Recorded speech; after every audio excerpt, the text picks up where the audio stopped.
제3장.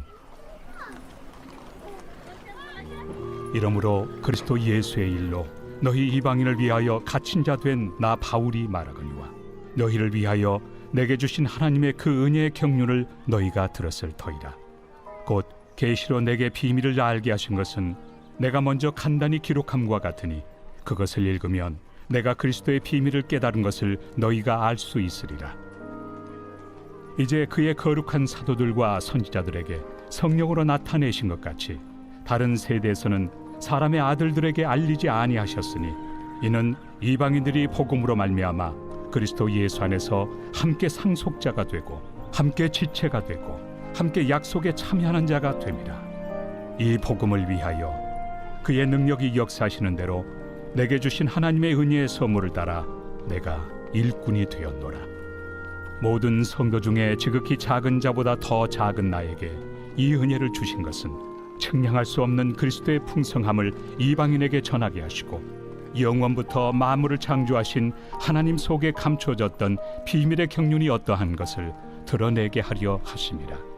이는 이제 교회로 말미암아 하늘에 있는 통치자들과 권세들에게 하나님의 각종 지혜를 알게 하려 하심이니 곧 영원부터 우리 주 그리스도 예수 안에서 예정하신 뜻대로 하신 것이라. 우리가 그 안에서 그를 믿음으로 말미암아 담대함과 확신을 가지고 하나님께 나아감을 얻느니라.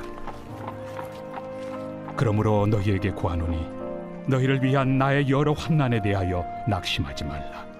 이는 너희의 영광이니라.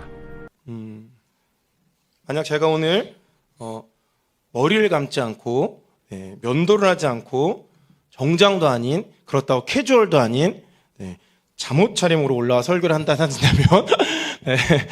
성도님들은 어떻게 반응하시겠습니까?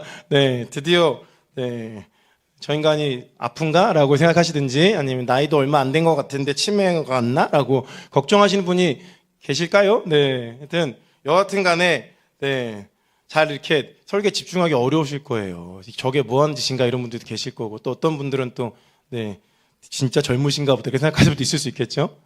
그런데 제가 설교가 아니고 만약에 제가 한 강사분을 모신 거예요. 강사분을 모셨는데 그분이 수협에 오셔서 딱 설교하시기 전에 자기소개를 직접 소개해 주십시오 부탁했는데 첫 소개가 이런 겁니다. 저는 전과 3범입니다. 이렇게 시작하는 거예요. 그렇다면 성도님들은 어떠실 것 같습니까? 계속 듣는데 제 교도소 수감 이력을 다 합치면 총 10년 정도 됩니다. 저는 전과자입니다. 이렇게 자기소개를 하고 시작하는 거예요. 그렇다면 그 말씀에 집중이 잘 되실 수도 있지만 일단 부담되죠. 일단 저런 사람이 어떻게 설교를 하지? 라는 생각이 드실 수 있을 것 같습니다. 그렇죠? 그분의 그 전과가 어떻게 생긴 전과든지 간에 과연 저런 사람이 이곳에서 설교한다는 게 말이 되나? 도대체 우리 목사님은 무슨 생각으로 저런 사람을 강사로 섭외했을까라는 생각이 들지 않으시겠습니까? 지난주에 설교가 혹시 오신 분들 중에 기억이 나시는 분들이 계시겠죠? 지난주에 제가 에베소서 1장 20절에서부터 22절까지의 말씀을 나눴어요. 20절에서 22절까지의 말씀은요, 다시 한번 우리가 한 목소리로 읽어보도록 하겠습니다. 에베소 1장 20절에서 22절 한 목소리로 읽습니다. 시작. 그의 능력이 그리스도 안에서 역사하사 죽은 자들 가운데서 다시 살리시고 하늘에서 자기의 오른편에 앉히사 모든 통치와 권세와 능력과 주권과 이 세상뿐 아니라 오는 세상에 일컫는 모든 이름 위에 뛰어나게 하시고 또 만물을 그의 발 아래에 복종하게 하시고 그를 만물 위에 교회의 머리로 삼으셨느니라. 아멘. 지난주 본문이었죠. 하나님의 능력이 그리스도 안에서 역사하셔서 그리스도의 죽으심과 그 부활하심으로 인하여 마침내 승리하셨다. 그리고 승리하시고 나서 이제는 그 모든 통치와 권세와 능력과 주권과 모든 이름과 만물을 어떻게 밟고 계신다라고 지난주에 설명드렸습니다. 그리고 교회의 지위가 어디에 있느냐? 그 그리스도의 몸으로서 함께 만물을 밟고 있는 것이 그리스도의 교회의 지위라고 얘기했습니다. 뿐만 아니라 교회의 존재 자체가 그 그리스도의 승리를 선포하는 기념비로 성전으로 모인다라고 말씀드렸어요. 왜? 죽은 자가 살아나는 역사가 나타나니까요. 그리고 이방인과 유대인이 하나가 되는 것처럼 신분과 지위와 종족과 성벽을 초월하여 벽들이 모두 무너져 한 세 사람으로 만들어지는 승리의 역사가 나타나는 곳이 교회니까요. 그러니까 교회는 그 안에서 그리스도의 승리를 기념하는 성전으로 모인다 얘기했습니다. 그래서 우리의 예배는 승리를 선포하는 선포적 예배라고 말씀드렸어요. 두려워 떨 것은 우리가 아니라 어둠의 정사와 권세와 통치자들이라고 말씀드렸습니다. 그런데 오늘 읽었던 에베소서 3장에 하나의 문제가 등장합니다. 그리스도께서 온 우주적 영적인 존재들을 이기시고 밟으시고 지금도 밟고 계시고 통치하고 다스리고 계십니다. 그런데 문제가 무엇이냐? 이 선포, 이 승리의 선포를 전하는 메신저는 어떻습니까? 메시지는 굉장한 승리의 선포의 메시지인데 그 메시지를 전하는 메신저는 어떻습니까? 마치 머리 감지 않고 이발 면도하지 않고 정장도 입지 않고 의복을 갖추지 않은 채로 설교하고 있는 설교자와 다를 바 없습니다. 그리스도의 우주적 승리를 통치를 선포하는 메신저라면 적어도 어때야 하겠습니까? 의관을 갖추고 말을 타고 부하들을 거느리고 위험 있는 목소리로 선포해야 되지 않겠습니까? 정말 적어도 승리를 전하는 목적 그런 특사라면 승리를 전하는 특사라면 적어도 자유인이어야 하지는 않겠습니까? 이기셨는데 그런데 그리스도의 그 승리의 복음을 전하고 있는 그 승리의 특사인 사도 바울의 현 상황은 어떻습니까? 그 메시지와 어울리는 메신저라고 생각하십니까? 어두컴컴한 감옥에 갇혀서 전하는 승리가 정말 승리입니까? 죄수의 신분으로 그리스도의 통치를 선포한다고 생각해 보십시오. 그러한 상황이요. 아무리 봐도 오히려 모든 통치와 권세와 능력과 주권의 발 밑에 깔려 있는 상황 아닙니까? 감옥이라는 상황이야말로 그런 상황 아닐까요? 힘 있는 것들 위해 힘 있는 자들에게 의해서 모든 힘을 빼앗기고 내 자유조차 빼앗기고 갇혀있는 밟혀 있는 상황 아니냔 말입니다. 그런데 사도 바울은 그리스도의 승리를 선포하는 특사로 부름을 받은 것입니다. 심지어 당시 사회는요, 여러분 들어보셨겠지만 이 명예를 목숨보다 중요시 여기는 그런 사회입니다. 명예를 잃어버리면 자살해버려요. 죽습니다 그냥. 소크라테스도 탈출할 수 있는 기회가 있었는데 탈옥을 해서 명을 잃어버리느니 독을 먹고 죽어버립니다. 명예를 중시하는 사회예요. 죄수가 되었다는 것은요, 그 목숨보다 중요한 명예를 상실한 고통입니다. 그런 고통이에요. 우리도 마찬가지죠. 지금 시대도 마찬가지지만 이 시대는 더했어요. 이 상황적으로도요, 사도 바울이 선포하는 그리스도의 승리가 너무나도 이렇게 말이 안 되는 얘기입니다. 명예를 상실한 메신저의 그 메시지가 무슨 신뢰할 수 있어? 라고 생각할 수 있지 않겠습니까? 혹 겉으로 표현하진 않아도 속으로 그렇게 그가 감옥에 간 거 보니까 사실은 그는 하나님한테 죄를 지은 사람인 거 아니야? 라고 오해하는 사람이 있을 수 있지 않겠습니까? 그거 아니라도 그냥 그는 미련한 사람인 것 같아. 열심히 하는 거 좋지. 근데 적당히 했어야지. 감옥에는 가지 말았어야지. 차라리 자유롭게 다녔어야 그가 훨씬 하는 일이 많은 거 아니야? 라고 조롱과 판단을 받을 수 있지 않습니까? 온갖 불신이 가득했지 않았겠습니까? 걱정하는 사람도 반드시 물론 있었을 것입니다. 사도 바울 목사님 건강은 괜찮으신지, 식사는 잘하고 계신지, 외롭진 않으신지, 저러다 감옥에서 순교하면 어떡하지? 라는 생각들을 하는 사람들도 있었을 것입니다. 사도 바울 본인에게도 그런 고민이 왜 없었겠습니까? 내가 언제까지 여기에서 갇혀 있어야 하나? 그리스도가 승리하셨는데 과연 이 내 감옥에 갇힌 거로 인해 내가 전하는 복음이, 내가 전하는 메시지가 위축되면 어떡하나? 그런 두려움들이 왜 없었겠습니까? 그런데요, 오늘 3장은요, 그런 사도 바울이 담대하게 선포하고 고백하는 그런 내용입니다. 우리 1절 말씀을 다시 한번 읽겠습니다. 1절 말씀 함께 읽습니다. 시작.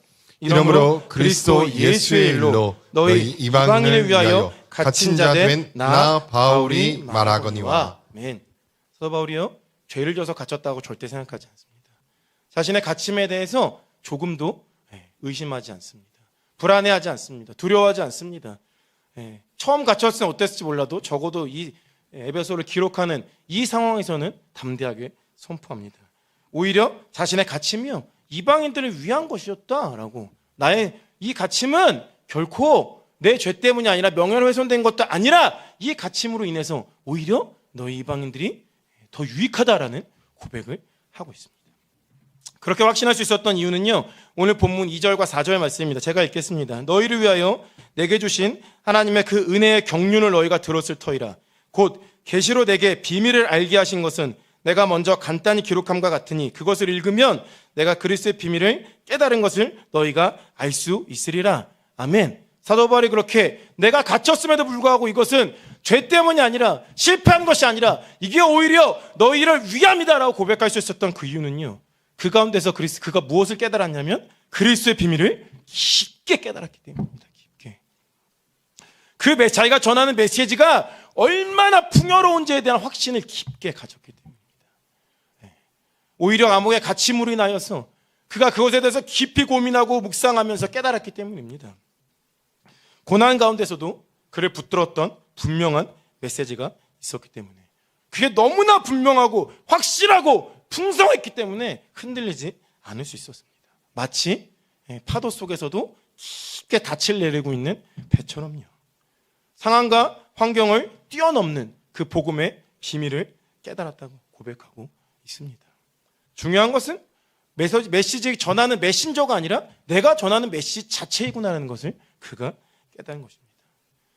복음이요, 복음 그 자체로 엄청난 울림을 줍니다. 복음은요, 그 자체로 흔들리지 않는 확신을 줍니다. 그의 흔들리지 않는 그런 확신, 그리고 그런 정체성, 그것이 에베소 성도들에게, 그리고 또 오늘 우리 성도들에게도 깊은 울림을 주는 것 아니겠습니까?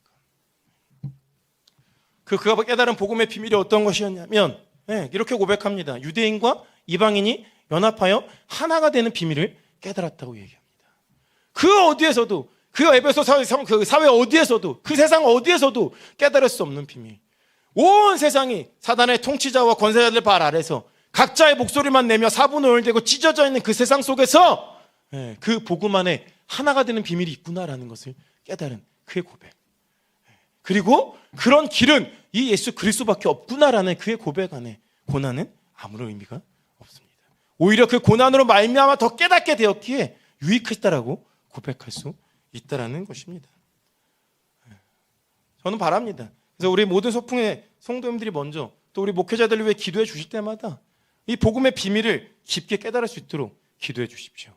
모든 목회자들이 정말 이 복음의 비밀을 깊게 깨달았다라고 고백할 수 있도록 기도해 주십시오.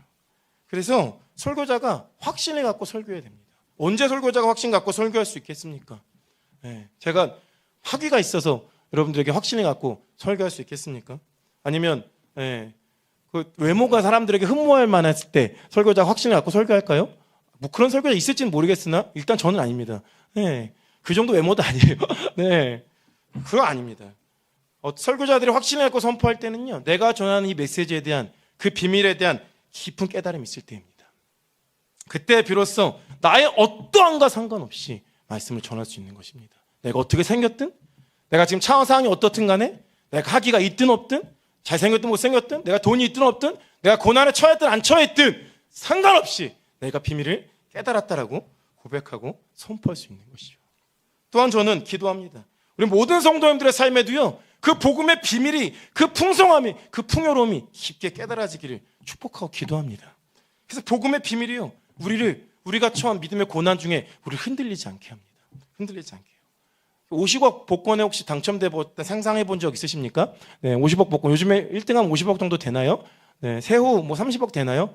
네, 저는 사본 적이 없어서 잘 모르겠어요. 근데 그렇게 당첨되었다고 일단 생각해 볼게요. 너무 좋죠.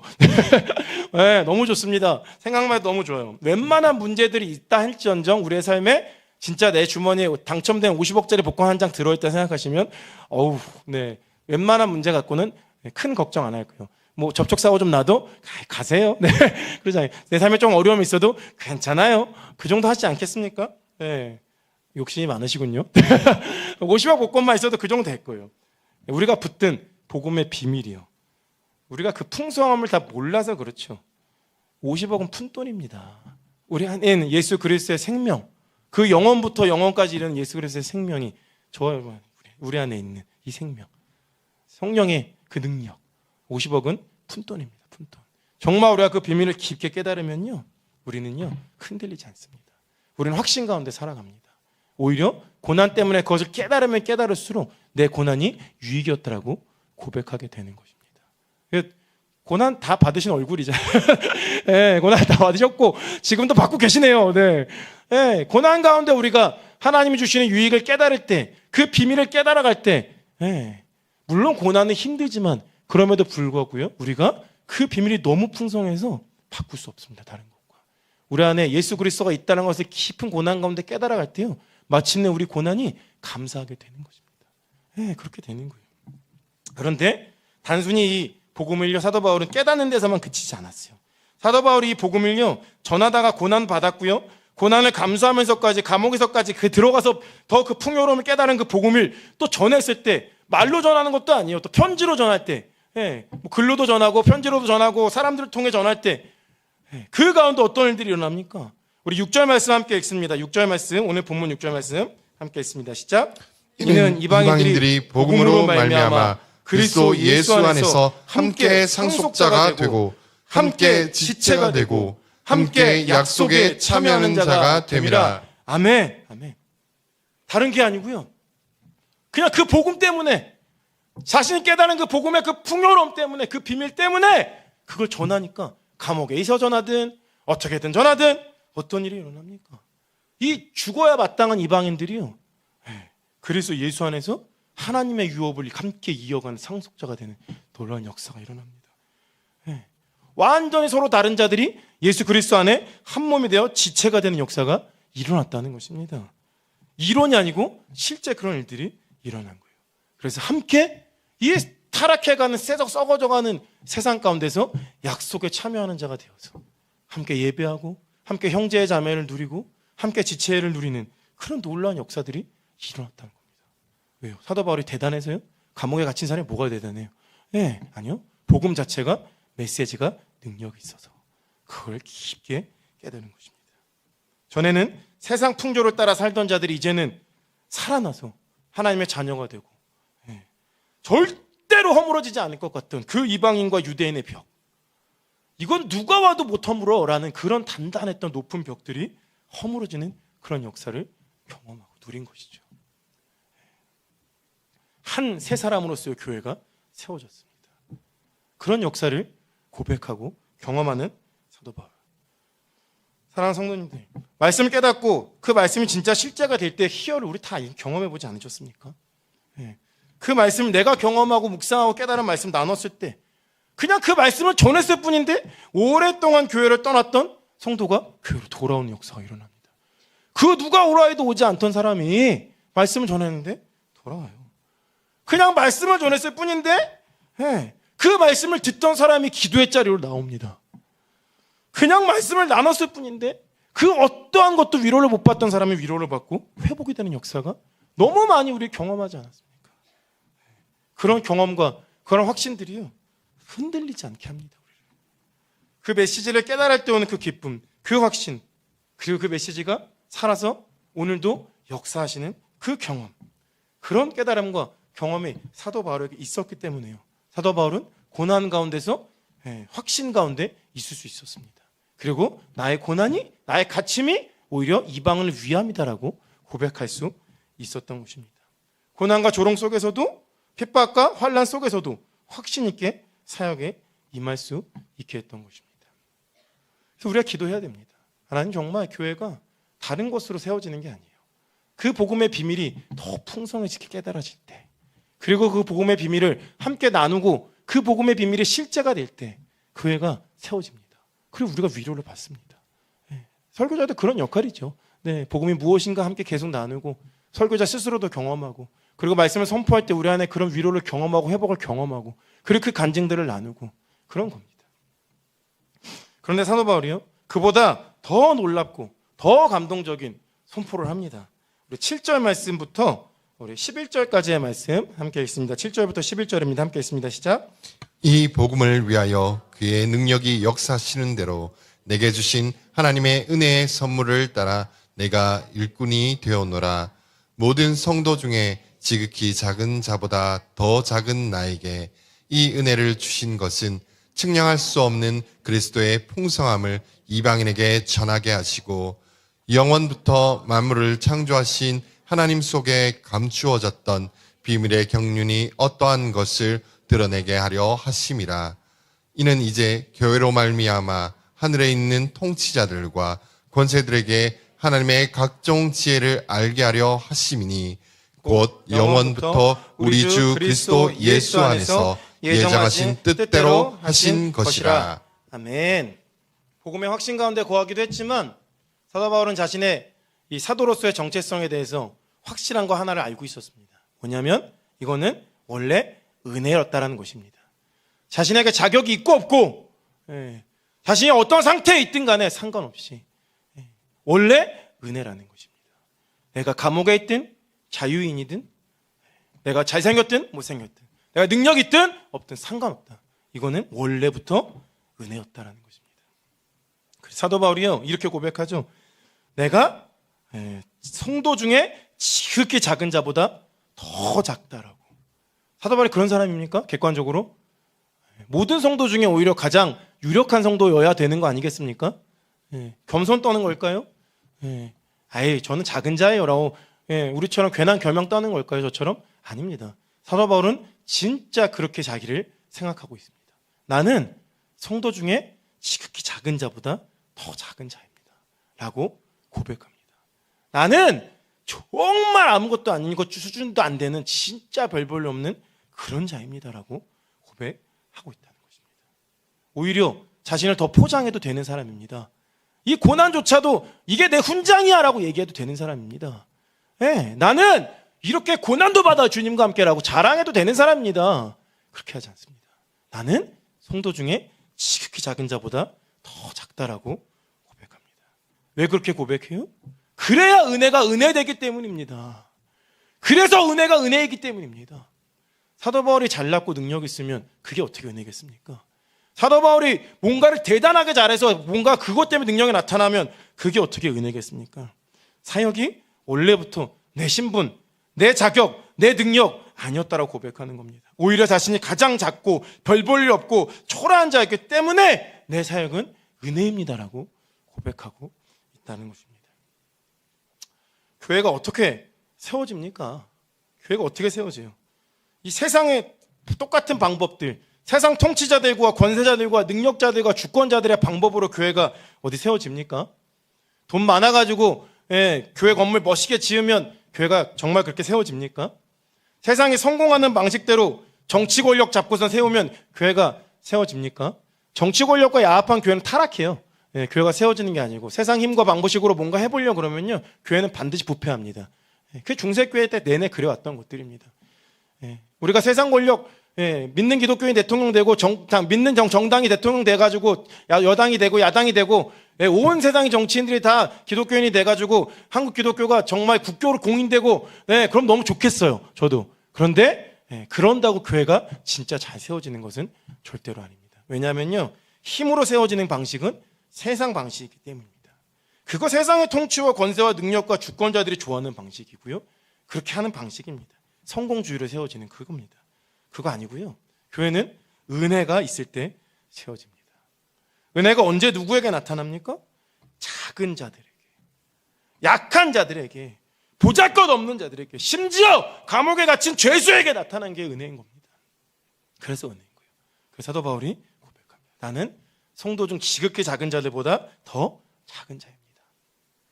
예수님의 승리의 방식이 그랬기 때문에 그렇습니다. 예수님이요 죽으심과 부활하심으로 승리하셨습니다. 예수님이 힘이 없어서 군사를 동원할 줄 몰라서 권력을 잡을 줄 모르셔서 돈이 없어서 십자가를 지셨습니까? 아니요. 그 누구보다 군사를 동원할 수 있었어요. 그 누구보다 돈이 있으셨어요. 그 누구보다 권력이 있으셨던 분입니다. 동원하지 않으십니다. 없어서가 아닙니다. 그게 아니고 세상 방식으로 승리하는 것은 의미가 없기 때문입니다. 십자가로 승리하셨고 부활하심으로 승리하셨습니다. 그래서 교회 역시 약한 방식으로 승리하고 세워집니다. 사도 바울이요 감옥에 갇혔습니다. 죄수입니다. 그런데 오히려 가장 나는 작은 자입니다. 여러분 말 다 맞습니다. 나는 명예가 없는 자입니다. 나는 실패한 자 맞습니다. 나는 세상 관점에서 보면 무능력한 사람 맞습니다. 나는요 진짜 별 볼일 없는 거 맞아요. 여러분의 말 다 맞습니다. 그런데 그래서 은혜입니다 라고 고백하는 거예요. 이 고백을 통해 하나님의 은혜가 흘러갑니다. 하나님의 능력이 나타났어요. 이것을 경험했던 사도 바울이 고린도후서 12장 9절 10절에서 이렇게 고백합니다. 제가 있습니다. 나에게 이르시기를 내 은혜가 내게 족하도다. 이는 내 능력이 약한 데서 온전하여 짐이라 하신지라. 그러므로 도리어 크게 기뻐함으로 나의 여러 약한 것들에 대하여 자랑하리니 이는 그리스도의 능력이 내게 머물게 하려 함이라.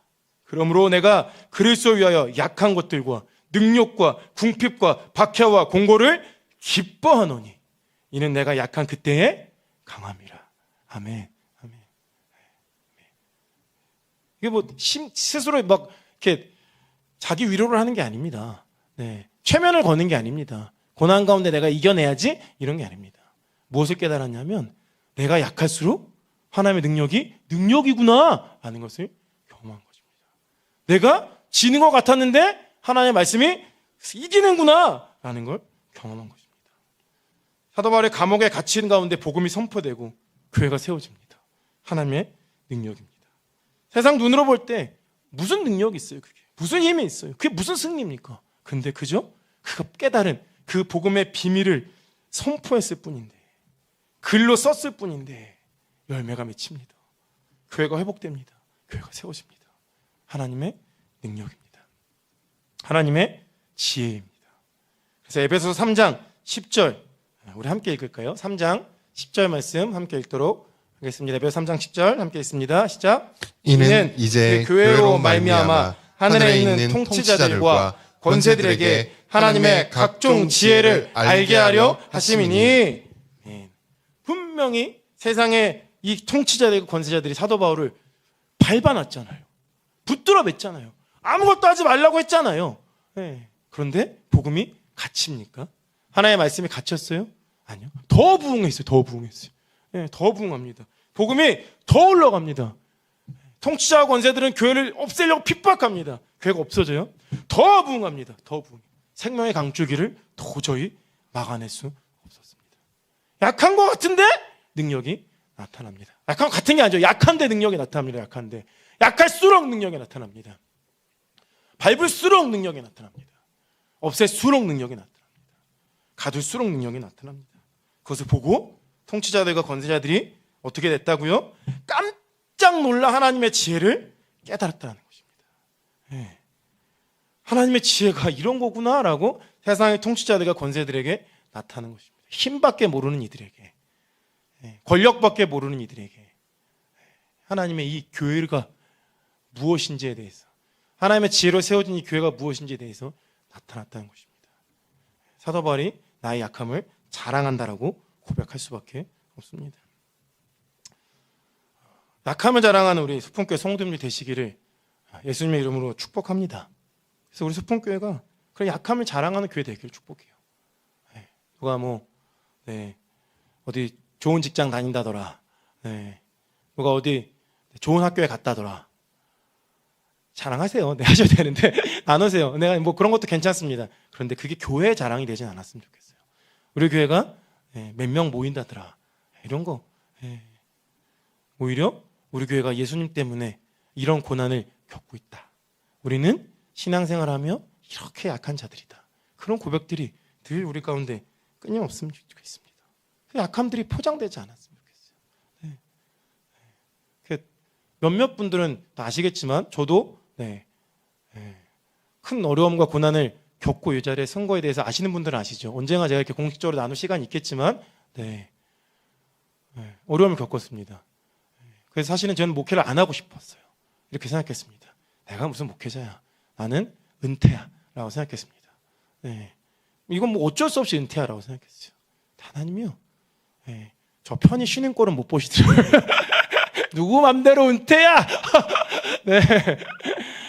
어느 날 저를 다시 부르셔서 말씀을 나누게 하셨어요. 제가 깨달은 복음의 비밀을 함께 나누게 하셨어요. 제가 고난을 겪으면서 깨달은 거 하나는요, 또 어떠한 고난을 겪어도요, 이 안에, 제 안에 있는 예수 그리스도 그 보배가 훔쳐가지지 않더라고요. 다 잃어버린 것 같았는데 어느 날 모든 것을 다 상실했어요. 진짜 뭐 난 죽어야지 이런 생각하고 살았어요. 그런데 그리스도가 그때 비로소 깊게 계시다는 걸 깨달았어요. 그리고 이거는 보배구나, 누구도 훔쳐갈 수 없는 보배구나라는 걸 깨달았습니다. 그리고 이렇게 생각했어요. 가장 가치 있는 게 아직 여전히 여기 있는데 나는 망한 게 아니구나라는, 아니 망할 수 없는 인간이었구나라는 걸 깨달았어요. 그걸 깨닫고 다시 하나님과 관계가 회복되고 하나님 저를 이 가운데로 불러주셨어요. 하나도 잘난 게 없죠. 저는 망한 인간입니다. 저는 성도들 중에 지극히 약한 자 중에 가장 작은 자도 아니고요. 저는 진짜 그냥 폐만 끼치는 인간입니다. 그런데 그런 우리를 통해 하나님의 능력이 흘러갑니다. 그런 우리를 통해 복음이 흘러갑니다. 그때 세상에 힘 있는 자들이 깜짝 놀라요. 이게 하나님의 지혜구나. 이게 십자가구나. 이게 교회구나. 이게 하나님의 능력이구나. 그때 세상이 변화되는 겁니다. 근데 약함 감추려고 포장하는 교회 되지 않았으면 좋겠습니다. 그리고요, 약할수록 하나님의 그 메시지를 더욱 붙드는 우리 모든 성도님이 되시기를 축복합니다. 그 가운데 에베소서 3장 13절 이렇게 고백하잖아요. 그러므로 너희에게 구하노니 너희를 위한 나의 여러 환난에 대해서 낙심하지 말라. 이는 너희의 영광이니라. 아멘. 이런 사도 바울의 확신과 그 고백이요, 에베소 교회에게 얼마나 위로가 되었겠습니까? 죄수가 되었다고 세상은 이 명예를 잃어버린 놈 하고 비난하고 조롱하고, 어쩌면 성도들 중에서도 그를 거부한 이들이 있었을지도 모르지만 그 말씀의 신비를 깊게 깨닫고 그 말씀의 열매들을 경험하고 또 그 확신 가운데 거하면서 그 자신의 약함 가운데 하나님의 능력이 나타나며 그것을 하나님의 지혜로 세상에 널리 알리는 그 한 사람, 그래서 자신의 약함을 얼마든지 자랑할 수 있는 그 한 사람, 자신의 고난이 너에겐 영광이라고 선포할 수 있는 그 사람, 이 시간에요 우리 예배하는 모든 성도님들 한 분 한 분이 그 한 사람 되시기를 축복합니다. 그래서 정말 우리 하나님의 지혜가 나타나는 소풍교회 되기를 예수님의 이름으로 축복합니다.